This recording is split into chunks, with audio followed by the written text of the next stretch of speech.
벚꽃 야담과 함께 해주셔서 감사합니다. 구독과 좋아요, 알림 설정은 더 좋은 영상을 제작하는데 큰 힘이 됩니다. 야담 이야기 시작하겠습니다. 조선 후기 어느 작은 마을에 사람들로 시끌벅적한 장터가 있었습니다. 그 장터는 상인들뿐만 아니라 집에서 키운 농작물을 머리에 이고 나와 땅바닥에 펼쳐놓고 파는 아낙네들도 있었죠. 아낙네 등에서는 갓난아이가 세상 모르게 콜콜 자고 있었답니다. 그리고 덩달아 따라온 아이들은 엿장수 앞에 침을 질질 흘리며 쳐다보고 있었습니다. 그날 장터는 여느 때보다 더 활기찼고 사람들도 더 북적이었죠. 허나 사람들의 발길이 없는 장터 한켠에 쪼그리고 앉아있는 총각은 볼품없는 거제행색이었답니다. 그 거지 총각은 무엇을 바라보는지 아니면 무슨 생각을 골똘히 하는지 먼 곳만 바라보고 있었습니다. 거지 총각의 앞으로 지나치는 사람들은 그를 보고 한마디씩 했죠. 아니, 사진은 멀쩡하게 생겨가지고 오늘도 구워다 놓은 보리자루 같이 앉아있구만. 헌데 거지라면 동냥을 하며 국어를 해야 하는데 그런 모습은 본 적이 없어야? 누가 저 거지 총각이 저러고 있는지 아는 사람 있는가? 아이고, 형님도 모르는 것을 누가 알겠소? 하긴 그려? 형님, 저 거지 총각 얼굴 봤어? 머리카락에 가려져 있는데 무슨 수로 얼굴을 보겠는가? 지는 머리카락이 바람에 날릴 때 잠깐 봤지요. 헌데 거지라고 하기에는 눈빛이 빛나는 것이 사람이 달라 보였소. 우리 동상이 배가 많이 고픈가 보네. 헛소리를 하는 것을 보니. 두 아낙네는 거지 총각 앞을 힐끗거리며 지나갔습니다. 고을 사람들은 거지 총각을 봉이라 불렀죠. 겉으로 보기에는 딱 얼빠져 보였지만 찬찬히 들여다보면 작은 얼굴에 이목구비가 조화로웠고 키는 일반 사내들보다 머리 하나가 더 있었답니다. 허나 고을 사람들은 봉을 거지 총각으로만 생각할 뿐 그 어떤 궁금증도 없었습니다. 그러던 어느 날 소쿠리 장수가 등에 소쿠리를 자신의 키보다 높게 쌓고 장터로 급하게 가고 있었죠. 소쿠리 장수는 급하게 모퉁이를 돌아가려는데 먼 곳을 목을 빼고 쳐다보는 봉이의 머리에 걸려 넘어지고 말았답니다. 봉도 생각지도 못한 충격에 그만 앞으로 뒹굴고 말았고 소쿠리 장수는 가관이었습니다. 그 많던 소쿠리는 여기저기로 굴러져 있었고 진흙탕에 빠진 소쿠리도 보였죠. 소쿠리 장수는 온몸이 쑤시고 아팠지만 장에 팔 소쿠리가 땅바닥에 널브러져 있는 것을 보니 화가 머리 끝까지 났답니다. 뭐요? 내 놈이 거북이요? 왜 길모퉁이에 목을 쭉 빼고 지랄이요? 내 소쿠리 이 많은 것을 어찌할 것이요? 봉이는 화가 머리 끝까지 난 소쿠리 장수를 올려다봤습니다. 헌데 머리카락에 감춰져 있던 눈이 살포시 드러내며 깊게 빛나고 있었죠. 저는 이 자리에서 아무 짓도 하지 않고 앉아 있었을 뿐입니다. 아재가 제 머리를 먼저 쳤지요. 뭐요? 내 놈이 고개를 쭉 빼고 있었자녀. 아이고 사람 미치고 팔짝 뛰겠네. 여보시오, 제 말 좀 들어보소. 아침에 거지 총각을 보고 지나가던 두 아낙네들이 볼일을 보고 거지 총각 앞으로 지나가려는데 소란스러운 광경을 보고 걸음을 멈췄습니다. 거지 총각은 항상 그 자리에 앉아있는 것을 알고 있는데 소쿠리가 너무 많아 봉이를 치고 갔구먼. 하면 봉이가 잘 못한 것이 아니고 그 짝이 잘 못해놓고 거지라고 무시하는 거구만요. 장터에 있는 사람들이 소란스러운 소리에 몰려들었고 소쿠리 장수는 잘못하면 자신이 욕을 더 먹을 것 같아 소쿠리를 챙겨 도망가려는데 봉이가 한마디 말했죠. 나한테 고맙다는 인사를 하게 될 것이요. 귀신, 씨나라 까먹는 소리를 하는구먼. 소쿠리 장수와 사람들은 봉이의 혼잣말에 미쳤다고 생각하고 지나갔답니다. 헌데 이것이 무슨 일이랍니까? 잠시 후 소쿠리 장수가 정신없이 봉이한테 오는 것이 아니겠어요. 고맙네. 자네가 아니었다면 내 물건 산적한테 다 뺏길 뻔했다네. 알고 보니 소쿠리 장수보다 먼저 출발한 상인들은 가지고 있는 물건들을 산적들한테 다 빼앗겼던 거죠. 장터 사람들은 소쿠리 장수의 이야기를 듣고 잠시 놀랐지만 다들 한 번의 우연이라 생각했습니다. 며칠 후 봉이는 똑같은 자리에 앉아 있었죠. 헌데 한 사내가 눈치를 보며 사람을 피해 어디론가 가는 것이 아니겠어요. 봉이는 그 사내의 뒷모습을 보고는 말했습니다. 저 사내의 부인 눈치가 백단인데 아주 위험한 불장난을 하고 있구나. 봉이 옆을 지나가는 개똥이라는 머슴이 봉이의 말을 듣고 깜짝 놀라며 말했습니다. 저 아재가 아주매를 얼마나 무서워하는데 헛소리를 하는 것이냐? 말이 되는 소리를 하거라. 개똥이는 봉이를 힐끗 보고는 비웃고 지나쳤습니다. 그 다음날 저녁 봉이가 말한 아재 집에 난리가 났답니다. 그려, 오늘 너 죽고 나 죽는 날이여. 어떤 년하고 바람이 난 것이여? 부인, 그것이 무슨 소리요? 내가 무슨 바람이 났다는 것이요? 그 주둥아리를 한마디 더 나불거려봐. 내가 어떻게 나오는지. 사내는 부인의 말에 입을 꼭 다물고 두 손을 아주 공손하게 모으고는 서 있었습니다. 사내는 불같은 부인의 성격에 치를 떨고 있었고 그 모습을 구경하는 마을 사람들은 손가락질하기 바빴죠. 아니, 어떤 년이요? 겁도 없이 우리 동상의 서방한테 꼬리를 친 년이. 그때 마을 사람들 뒤편에서 초조하게 바라보는 아낙네가 있었으니 건너 마을의 과부 동순이었죠. 동순이의 눈에 눈물이 글썽거렸고 구석에서 공포에 떨고 있는 사내를 보고 안타까워했습니다. 사내는 그런 동순이를 바라보며 어서 도망가라고 눈치를 보내고 있었고 눈치 빠른 부인은 곧바로 동순이의 머리끄댕이를 잡고 마당에 내동댕이를 쳤답니다.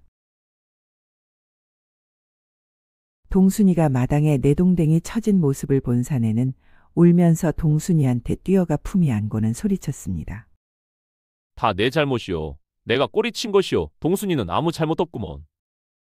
동순아, 뒤도 보지 말고 어서 도망가야. 동순이는 그제야 정신없이 도망가기 바빴죠. 고을 사람들은 이번에도 봉이의 말이 맞으니 봉이를 달리 보이기 시작했습니다. 그러던 어느 날 아침, 봉이는 그날도 어김없이 그 모퉁이에 앉아 똑같은 자세로 한 곳을 주시하고 있었죠. 그때 한 여인이 어린아이의 손을 잡고 봉이한테 다가왔습니다. 봉이는 그 아낙네와 어린아이를 보고 밝은 미소로 반겼답니다. 거지 총각 그리 해맑은 미소는 처음 보오. 제가 제 얼굴을 보지 못하니 어떤 표정인지 알 수가 없지요. 아마도 아주머니의 인자한 얼굴을 보고 그런 표정을 지은 듯합니다. 참으로 말을 곱게 잘하오. 여인은 작은 보자기를 펼쳐 보이며 말했습니다. 우리 석동이가 봉이하고 나눠 먹고 싶다고 했다오. 여인은 봉이한테 보리 주먹밥을 한 덩이 내주었답니다. 석동이가 참으로 마음이 비단결 같구나. 봉이는 석동이의 머리를 쓰다마 주고는 곧이어 여인한테 말했죠. 참으로 복 받으실 거예요. 복을 많이 쌓으셔서 다행히 큰 화는 모면할 수 있을 것입니다. 큰 화를 모면한다고 했소. 그리 될 것입니다. 여인은 봉이의 말을 믿지는 않았지만 그래도 큰 화는 피할 수 있다고 말해준 것으로 마음은 편안했습니다. 여인과 석동이는 봉이한테 인사를 하고 떠났습니다. 그렇게 무더운 여름이 찾아오고 논과 밭은 가뭄이 들어 농작물이 흉작이었죠. 뜨거운 햇빛은 나라님도 눈치 보지도 않고 모든 것을 녹아내릴 듯이 더 뜨겁게 내리쬐었답니다. 그날도 숨이 턱턱 막히는 더위에 동네 사람들은 논과 밭에 조금이나마 물을 주겠다고 호수에서 물을 떠서 논과 밭에 뿌렸지만 금세 말라버렸습니다. 그런데 그때 동네 뒷산에 검은 연기가 피어올랐죠. 불이야? 불이야? 여기저기에서 불이야를 외치며 아이들의 손을 붙잡고 집에서 도망쳐 나왔답니다. 산불은 삽시간으로 커졌고 산 아래 있는 집들로 서서히 다가오기 시작을 했습니다. 그리고 한 집 한 집 집어삼키기 시작을 했죠. 웜에 우리 집이 불타고 있네. 제발 우리 집에 불을 꺼주시오. 그 다음 집도 곧이어 산불이 삼키고 있었답니다. 그렇게 동네 사람들이 혼비백산이 되어 불을 끄고 있는 동안 관아에 있는 포졸들이 합세를 하여 호수에 있는 물을 운반하기 시작을 했고 다행히 불이 서서히 꺼져갔답니다. 불이 꺼진 마을은 초토화가 되어 검은 잿더미로 변해 있었죠. 아이고, 우리 집은 어디로 간 것이여? 이 어린 자식들하고 어디에서 살라고? 우리는 이제 죽은 목숨이구먼. 동네는 암흑으로 변했습니다. 허나 한 집만은 온전히 산불이 비켜간 흔적만 보일 뿐 온전히 남아 있었답니다. 그 집은 다름 아닌 거지 총각 봉이한테 보리주먹밥을 건넨 석동이 집이었죠. 아니, 봉이 말이 맞았잖아. 산불이 피해가도 어떻게 우리 집터만 피해갔을까? 여인은 석동이를 품에 안고 속으로 다행이라 생각했습니다. 이제는 고을 사람들은 봉이 말을 믿지 않을 수가 없었답니다. 바람난 것도 알고 맞췄고 소쿠리 장수가 봉변 당할 뻔한 사실도 맞았고 석동이네가 큰 화를 피할 거라는 말도 정확하게 맞았으니 마을 사람들은 봉이를 다른 눈으로 보기 시작을 했죠. 거지 총각의 소문은 삽시간으로 마을에서 마을로 번졌습니다. 웜에 거지 총각인 줄만 알았지. 귀한 재주가 있는 줄은 꿈에도 생각 못했네. 어찌 이리도 신통방통한 일이 다 있는겨? 사람을 겉으로 보고 판단하면 안 되겠구먼. 그러니까 말이오, 이참에 나도 관상을 봐달라 해야겠소. 더 소문나기 전에 어서 가보자고. 하여 사내들은 정신없이 봉이한테 갔습니다. 헌데 이것이 무슨 일이랍니까? 벌써 고을 사람들이 벌떼 같이 몰려와 박을 거렸던 거죠. 봉이는 갑자기 사람들이 몰려오니 어안이 벙벙했답니다. 지금까지 봉이가 말한 것이 다 맞았어야. 그러니 우리네 관상도 좀 봐주게. 봉이는 그 어떤 말에도 반응하지 않았습니다. 사람들은 어떤 대답도 없는 봉이를 보고 수근거렸죠. 그동안 맞았던 일들이 우연이 아니었을까? 내가 관상가라면 돗자리 깔고 돈을 받으며 관상가 행세를 했을 텐데 말이오. 내 말이 그 말이여. 저리 거지처럼 살면서 어찌 용한 재능을 썩히는 것이여. 아니면 혹시 사연이 있어서 저러고 거짓골을 하고 있는 것이 아닐까? 그렇다면 유명한 관상가가 아닐까나? 사람들은 마음을 졸이며 봉이가 어떤 사람인지 살폈습니다. 마을 사람들은 거지 총각이 아닌 용한 관상가라 생각이 드는지 봉이를 대하는 태도가 완전 달라졌답니다. 봉이, 나 말이오. 언제쯤 장가를 갈 수 있겠는가? 나는 말이여. 언제 아들을 낳을 수 있을까나? 봉이는 마을 사람들이 평소와 다르게 자신에게 웃어주며 친한 척하니 불편해지기 시작했죠. 하여 봉이는 그 어떤 사람이 물어봐도 입을 열지 않고 항상 바라보던 곳을 볼 뿐이었습니다. 마을 사람들은 그런 봉이가 야속하기도 했지만 자신들이 평소에 한 짓이 있기에 아무 말도 할 수가 없었답니다.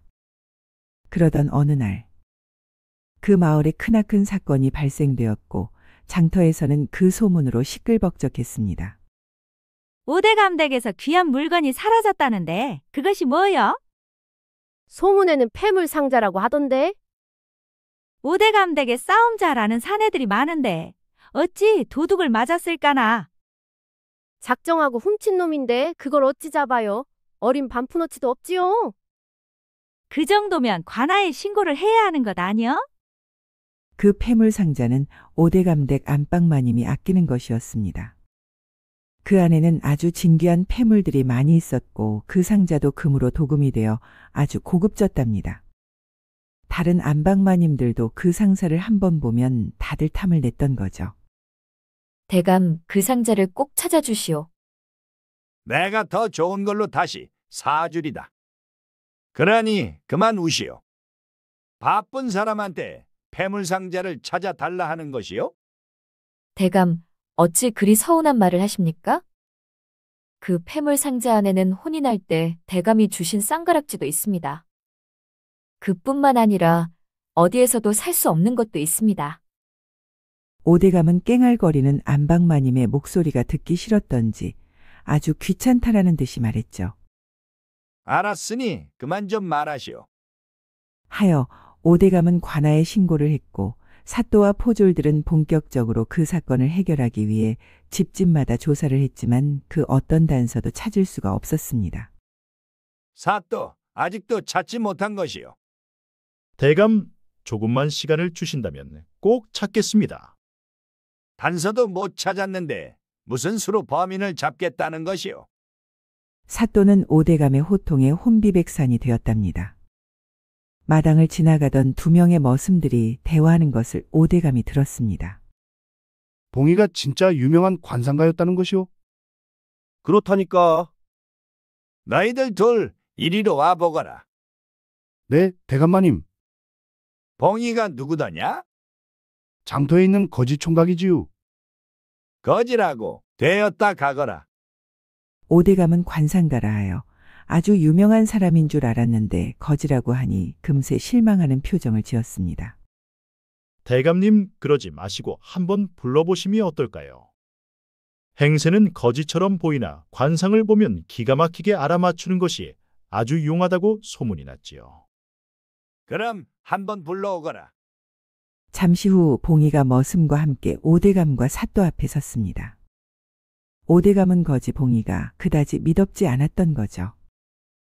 하여 시큰둥한 표정으로 봉이를 쳐다보고는 말했답니다. 그래, 내가 관상을 잘 본다지. 소문이 잘못 난 듯합니다. 저는 관상가가 아닙니다. 오대감은 봉이를 천천히 바라보고는 생각을 했죠. 거지가 당돌하구나. 오대감은 일단 집안의 식솔들을 마당에 모이게 했습니다.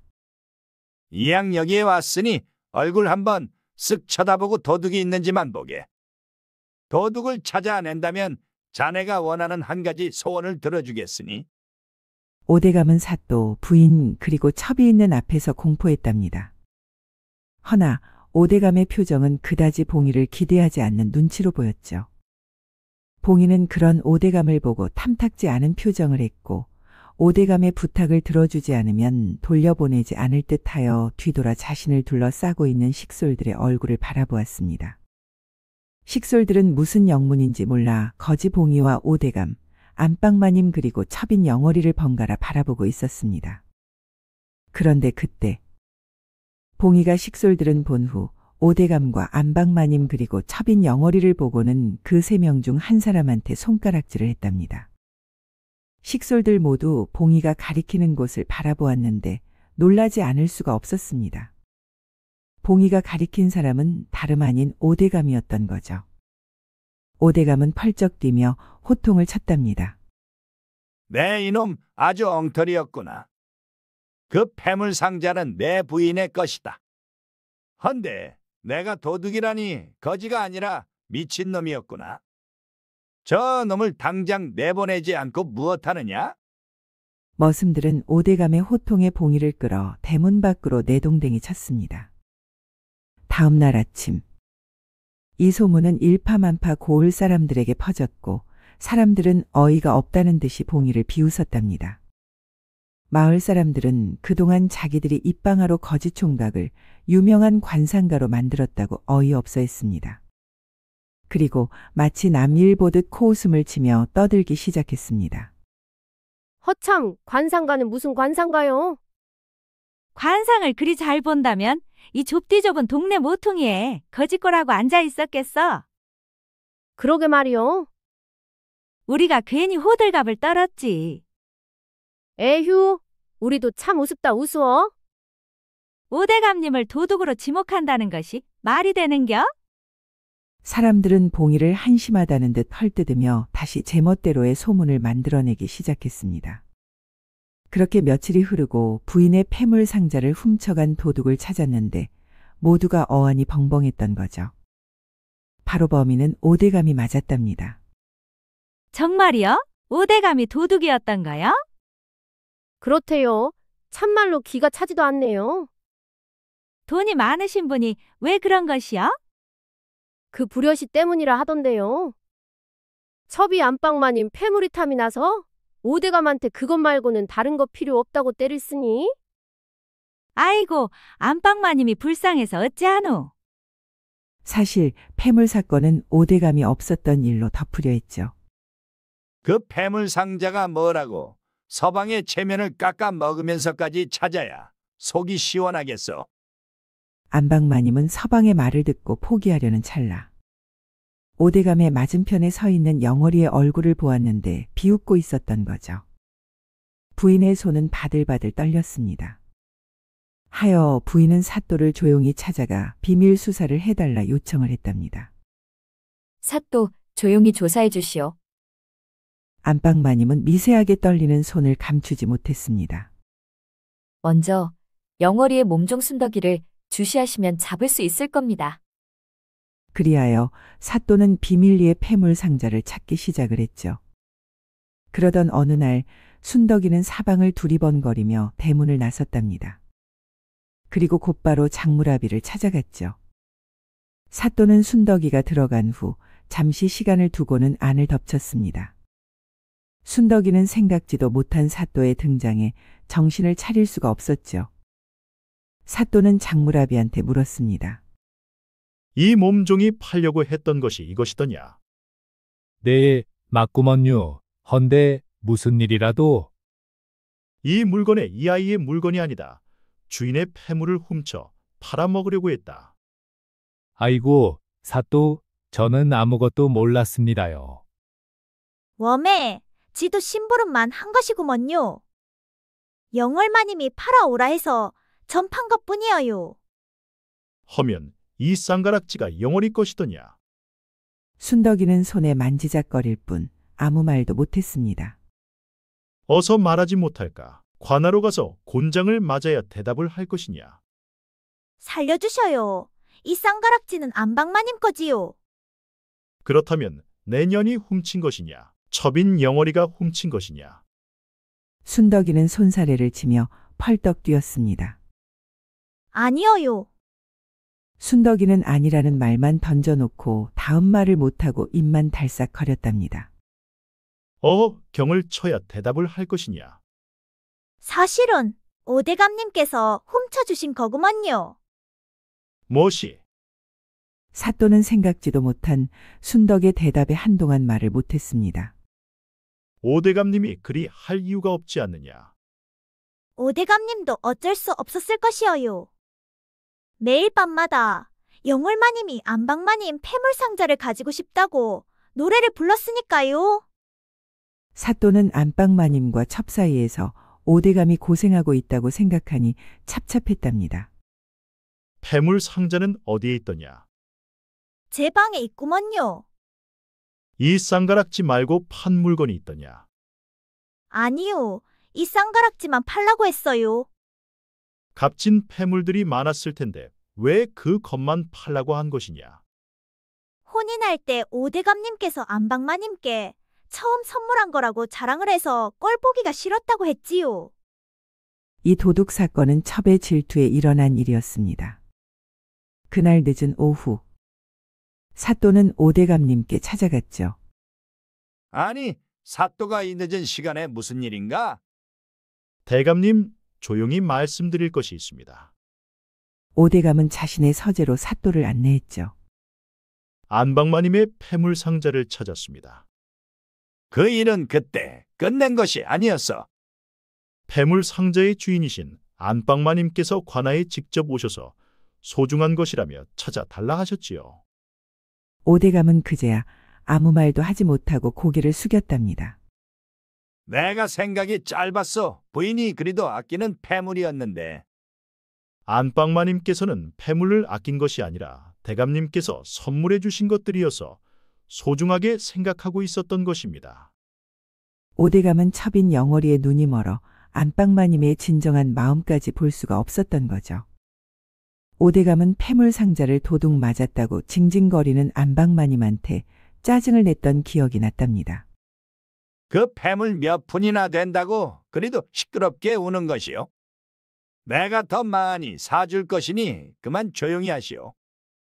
가슴 아픈 말을 던져놓고 첩인 영월이한테 간 기억이 주마등처럼 스쳐 지나갔던 거죠. 오대감은 부인한테 미안할 수가 없었답니다. 안방마님은 대감님의 명성에 누가 되지 않게 저한테 부탁을 하셨습니다. 고맙소. 내가 영월이를 드린 후부터 내 꼴이 말이 아닙니다. 오대감은 영월이가 자신의 아기를 가졌다는 말에 집에 첩으로 들였던 것이었죠. 허나 며칠 후 심한 통증을 호소하면서 하혈을 했고 유산이 되었답니다. 영월이는 유산으로 인하여 슬퍼했고 그런 영월이가 오대감 눈에는 안쓰럽게 보였습니다. 허나 진실은 아무도 몰랐죠. 오대감은 사또를 보내고 안방으로 갔습니다. 그리고 사또가 가져온 폐물 상자를 건네주며 자신이 한 짓에 대해 사죄를 했답니다. 저는 폐물 상자를 찾았으니 되었습니다. 오대감은 다시 한번 부인의 깊은 배려에 고개가 저절로 숙연해졌죠. 대감이 거짓 총각하고 약조한 것이 있으니 그의 소원을 들어주시지요. 부인 미안하오. 내 그리하리다.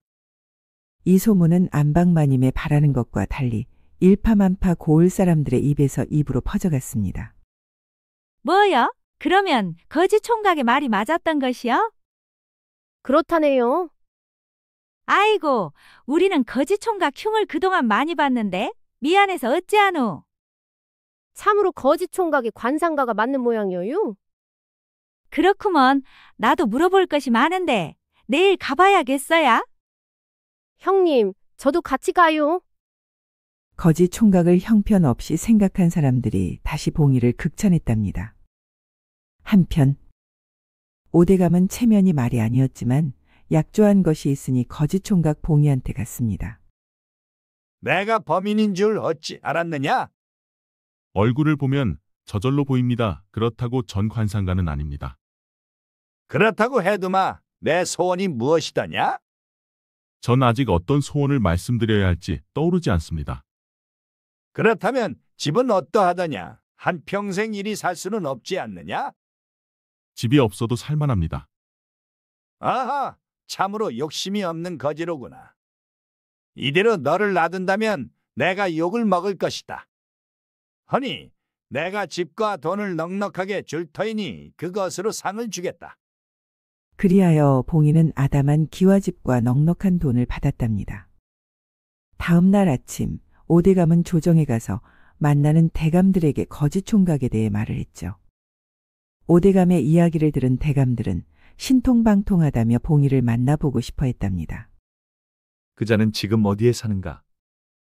제가 지낼 집을 마련해준 집에서 살고 있었습니다. 내가 오늘 저녁 그 자를 만나야 되겠다. 지체 높은 우의정께서 허접한 거지를 직접 대면을 하신다고 하시니 정말 의아해서요.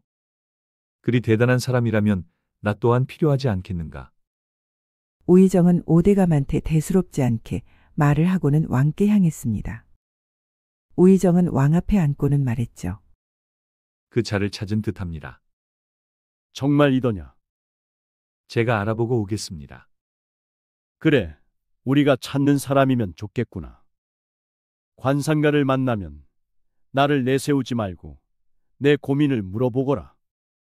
반정 공신들 그 중에서도 노론 세력이 권세를 점점 더 키우며 조정의 균형을 흔들고 있는데 그들의 기세를 누그러뜨려야 할지, 아니면 줄어드는 곡물 조세와 기울어가는 민생 문제부터 해결해야 할지.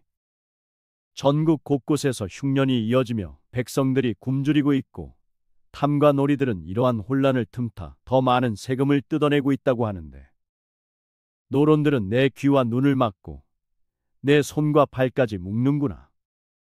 다음 날 이른 아침 우의정은 변복을 한 채 봉이가 지낸다는 작은 집으로 향했습니다. 봉이의 집 앞마당은 이미 인파로 가득했고 줄은 대문 밖골목까지 이어지고 있었습니다. 허허, 과인의 명을 받들어 고작 거지의 집 앞에서 줄을 서다니. 참으로 기이한 인연이로다. 하지만 오늘만큼은 권세도 체면도 내려놓아야 했습니다. 우의정은 조용히 줄 끝에 서서 기다렸죠. 사람들은 봉이에게 관상을 보고 조언을 들으며 고개를 끄덕이고 마음의 짐을 내려놓고 가는 듯 보였습니다. 하여 봉이가 모르는 사이 사람들은 고마움의 표시로 먹을 것을 챙겨왔고 곳간에는 점점 먹을 거리가 쌓여갔습니다. 우의정은 봉이를 기다리는 시간이 아깝지가 않았답니다. 봉이가 사람들에게 말해주는 것을 들어보니 관상가 중에서도 월등함을 가진 자라 판단이 되었으니까요. 그리고 왕이 찾는 사람이기만을 생각했죠. 한참을 기다린 끝에 드디어 우의정 차례가 되었습니다. 봉인은 변복한 우의정을 보자마자 눈빛이 아주 묘하게 흔들렸습니다. 다른 이의 고민을 대신 물으러 오셨습니까? 우의정은 깜짝 놀랐지만 태연하게 대답했습니다. 그렇다네. 지금 두 갈림길 앞에 서 있지만 무엇이 우선인지 판단을 못하시고 계시네. 봉인은 곧장 대답하지 않았습니다. 대신 조용히 자리에서 일어났습니다. 따라오시지요. 우의정은 순간 어딘가 낯설고 불길한 예감이 들었지만 봉이를 뒤따랐습니다. 봉이는 말없이 장터로 걸어갔습니다. 도중에 아이들이 큰 솥단지에서 끓고 있는 국밥을 보며 배고픔을 호소하며 바라보고 있었죠. 그리고 한편에서는 장꾼들이 다투는 목소리가 들렸습니다. 며칠 사이 곡식값이 또 올랐다는 말이요? 아이고, 우리더러 죽으라는 소리지 뭐요? 봉이는 그 사람들의 말을 들으며 지나갈 뿐이었습니다. 장터에 도착한 봉이는 가장 허름한 곡식집으로 향했습니다. 그리고 주머니에서 동전을 꺼내 싸구려 보리 한 대박과 손바닥만한 붓을 하나 샀습니다. 우의정은 이해하지 못한 채 멀찍이 지켜보았습니다. 봉이는 그 보리를 양손에 나누어 들더니 갑자기 두 갈래 길이 갈라지는 마을 어귀로 향했습니다. 그리고 말없이 행동하기 시작했습니다. 봉이는 첫 번째 갈림길에 서서 손에 든 보리를 턱하니 뿌렸습니다. 참새떼가 우르르 몰려와 보리를 쪼아대며 정신없이 모여들었습니다. 우의정은 어리둥절했습니다. 봉이는 아무 말 없이 다시 걷기 시작했습니다. 개울가에 도착하자 남은 보리를 조용히 물 위에 펼쳐 놓았답니다.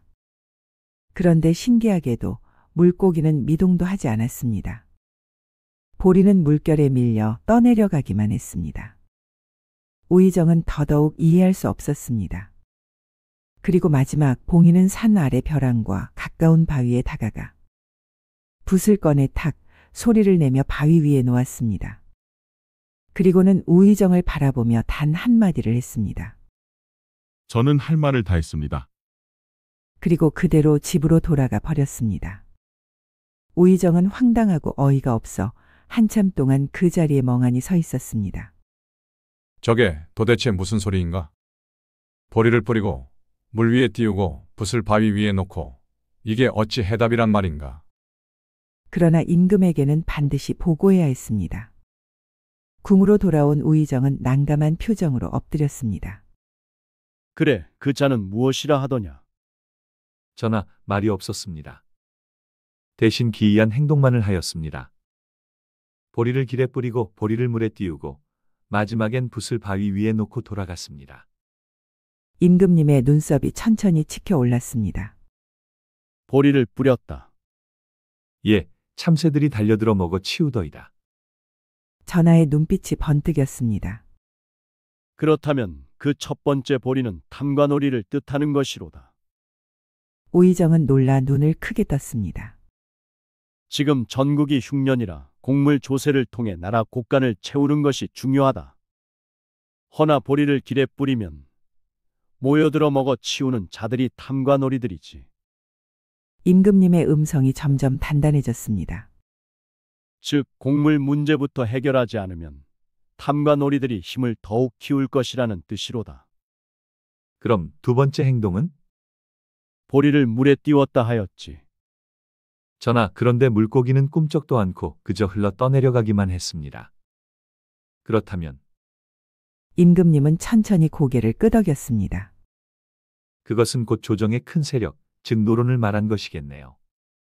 물 위에 뜬 보리처럼 겉으로는 멀쩡해 보이나 속은 비고 체면만 유지하고 본질은 떠내려가고 있는 자들이니 말입니다. 우의정은 전율을 느꼈습니다. 그들에게 지금 손을 대는 것은 떠내려가는 물살을 붙잡는 것과 같다. 효과도 없고 실력도 없다. 붓을 바위 위에 놓았다고 했지. 우의정은 곰곰이 생각을 하다 무언가 생각이 났는지 급하게 말을 이었습니다. 전하, 붓은 곧 정치, 기틀, 나라의 법도를 의미합니다. 그리고 바위는 백성을 뜻합니다. 즉, 정치는 딴 데 두지 말고 흔들리지 않는 백성 위에 두라는 뜻이구나. 백성이 든든해야 세력을 견제할 힘도 생기고 조정의 균형도 바로 선다고 말하고 있다. 결국 관상가가 한 말은 하나다. 전하가 우의정을 바라보며 힘주어 말했습니다.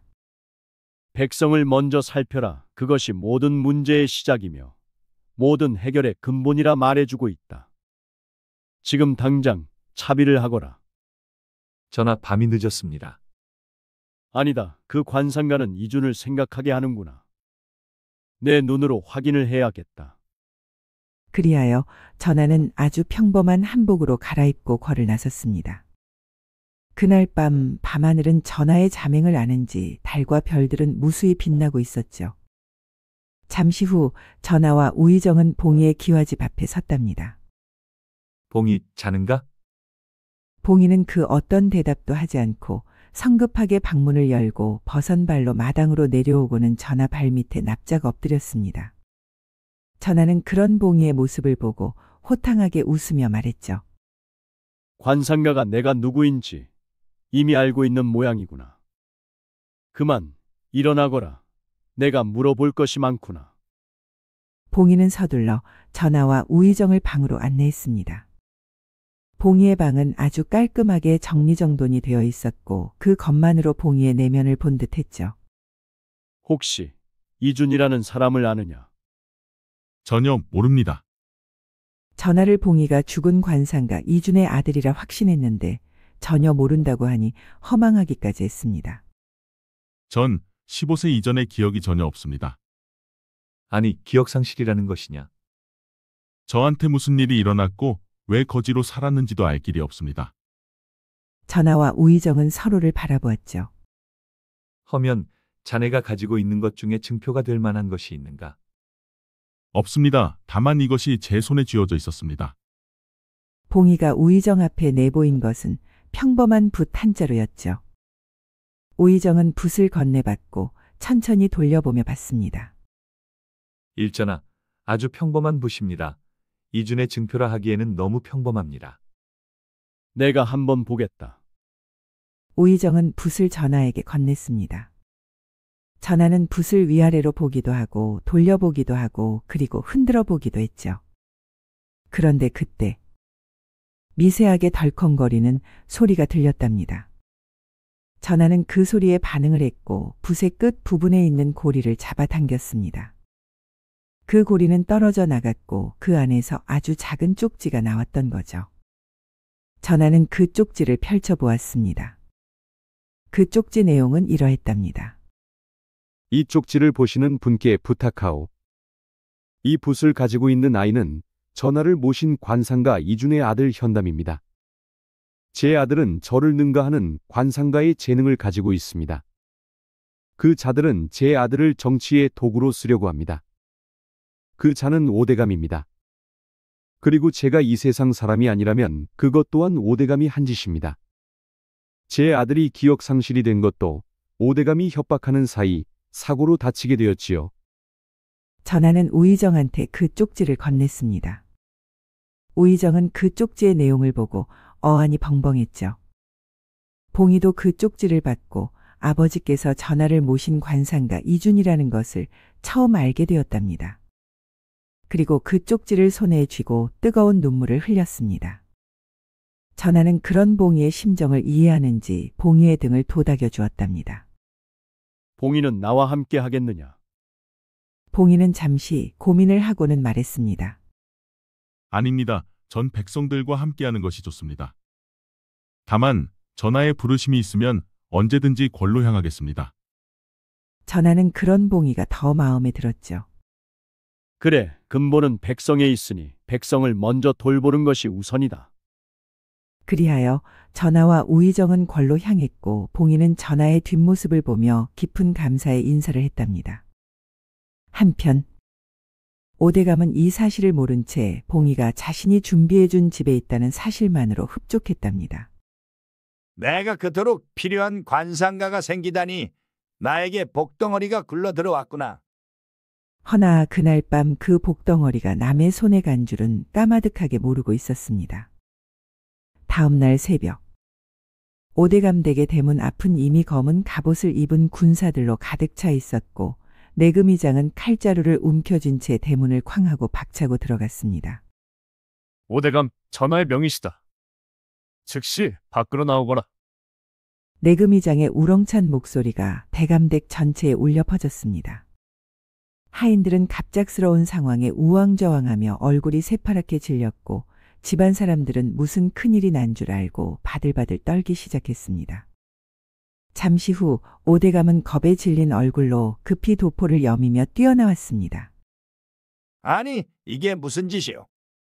내 죄가 도대체 무엇이기에? 내금이장은 대답하지 않고 황색 어새가 찍힌 교지를 높이 들어 보였습니다. 그 순간 오대감의 표정이 굳어졌습니다. 전하의 교지다. 오대감 위원 국법으로 압송한다. 오대감은 당황하여 손을 내저으며 외쳤습니다. 무슨 말도 안 되는 소리. 내가 무엇을 잘못했다고? 그리하여 오대감은 의금부로 압송되었답니다. 잠시 후 아주 천천히 감옥 안으로 걸어오는 세 사람이 있었습니다. 우의정 그리고 그 옆에는 평범한 두루마기를 입은 젊은 사내, 그 뒤로는 얼굴을 가린 선비 차림의 전하였죠. 오대감은 그 모습을 보는 순간 얼굴이 새파랗게 질리며 입술이 덜덜 떨리기 시작했습니다. 오대감, 내가 오래전부터 꾸미던 일, 오늘 드디어 밝혀졌네. 이게 무슨 소리입니까? 저는 그저 관상가를 도와준 것뿐이고. 그가 말을 더 잇기도 전에 전하가 가만히 얼굴을 드러냈습니다. 이 아이가 누구인지 내가 가장 잘 알고 있을 터다.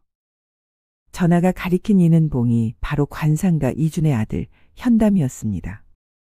오대감은 숨을 들이켜며 봉이를 바라보았습니다. 그리고 그 순간 봉이의 손에 잡힌 붓을 본 그의 얼굴이 완전히 허옇게 질렀습니다. 저 붓은 설마? 봉이는 조용히 붓을 내밀었습니다. 이 붓의 속에 제가 누군지 적힌 아버지의 쪽지가 있었어.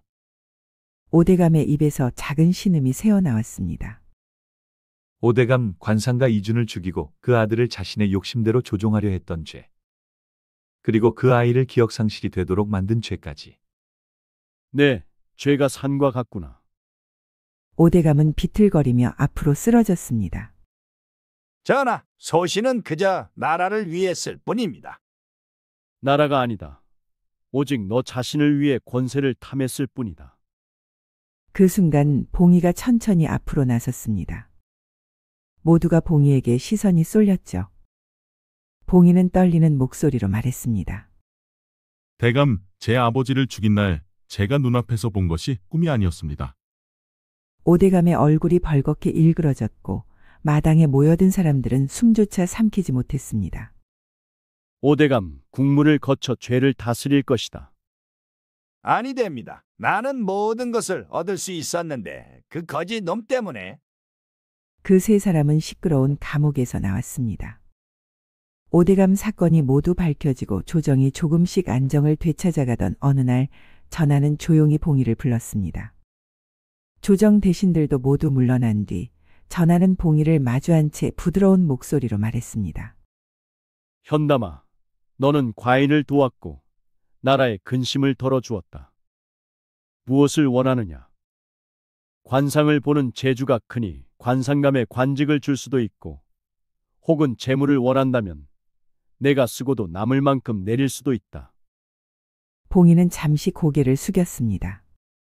봉이는 자신에게 내려진 상이 어쩌면 평생 다시 오지 않을 기회임을 알고 있었습니다. 잠시 후 고개를 들고 말했습니다. 전하, 소자는 벼슬도 재물도 바라지 않습니다. 전하는 뜻밖에라는 듯 눈썹을 올렸습니다. 저는 그저 거지들도 굶지 않고 살 수 있는 세상이 되기를 바랄 뿐입니다. 전하께서 내려주실 은혜가 있다면 부디 백성들의 배를 먼저 채워주옵소서. 그 말을 들은 우의정이 눈을 크게 떴습니다. 내금이장은 봉이를 힐끗 바라보며 감탄한 듯 고개를 끄덕였습니다. 전하는 한참 동안 봉이를 바라보다가 천천히 미소를 지었습니다. 과연 너는 너의 아비와 닮았구나. 백성을 먼저 생각하는 마음, 그 마음 하나가 나라를 움직일 수 있는 법이다. 그 말에 봉이의 눈가가 붉어졌습니다. 봉이는 아버지 이준을 떠올리며 조용히 머리를 숙였습니다. 이튿날 새벽, 전하가 직접 쓴 교지가 파발을 통해 봉이가 살아온 마을로 전해졌습니다. 관아의 사또는 교지를 펼치자 그 자리에서 얼어붙었습니다.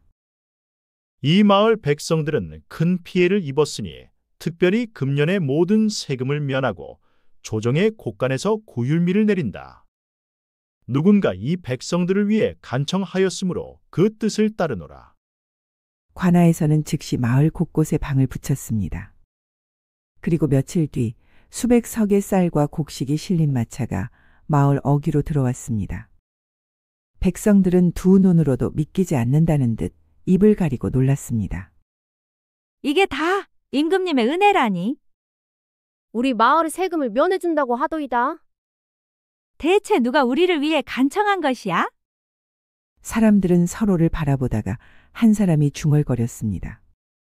혹시 봉이 아니겠나? 순간 모두가 맞다는 듯 고개를 끄덕이기 시작했습니다. 그동안 봉이를 무시하거나 지나가는 말로 비웃었던 사람들까지도 봉이한테 미안한 마음에 입을 모았죠. 관상가 봉이한테 미안하네 그려 우리를 살려줬는데 말이오. 그리고 고을 사람들은 봉이한테 고마움을 전하고자 그의 집 앞으로 몰려왔습니다. 봉이는 마당에 앉아 조용히 웃으며 그들을 맞았습니다. 그들의 사과를 듣고도 봉이는 아무런 원망도 하지 않았습니다. 다만 이렇게 말했을 뿐입니다. 누군가 제게 따뜻함을 베풀지 않았다면 저도 누구를 도울 수 없었을 것입니다. 선행은 돌고 돌아 다시 돌아오는 법이지요. 사람들은 오히려 더 감동해 봉이에게 깊이 고개를 숙였습니다. 그날 이후 봉이는 마을에서 완전히 다른 존재가 되었습니다. 거짓 총각이 아닌 백성을 살린 관상가 그리고 전하가 직접 인정한 현담 관상가로 말입니다. 시간이 흐르고 봉이는 아픈 아이를 찾아가 관상으로 병을 살피기도 하며 사람들의 고민을 들어주었습니다. 조정에서도 중요한 일이 있을 때면 비밀리에 봉이를 불러 조언을 구했습니다.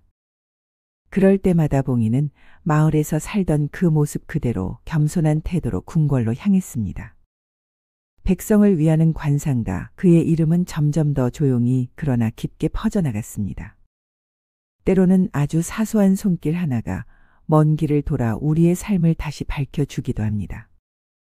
누군가에게 건넨 작은 선의가 어느새 커다란 은혜가 되어 우리 앞에 되돌아오기도 하죠. 사람의 마음은 보이지 않지만 그 마음에서 흘러나온 따뜻함은 꼭 필요한 순간, 꼭 필요한 사람을 통해 다시 우리에게 돌아옵니다. 작은 마음 하나가 한 사람의 인생을 바꾸고 어떤 마을을 살리며 심지어 세상을 움직이는 힘이 되기도 하니까요. 벚꽃 야담과 함께 해주셔서 감사합니다. 여러분의 구독과 좋아요, 알림 설정은 더 좋은 이야기를 만들 수 있는 큰 힘이 됩니다.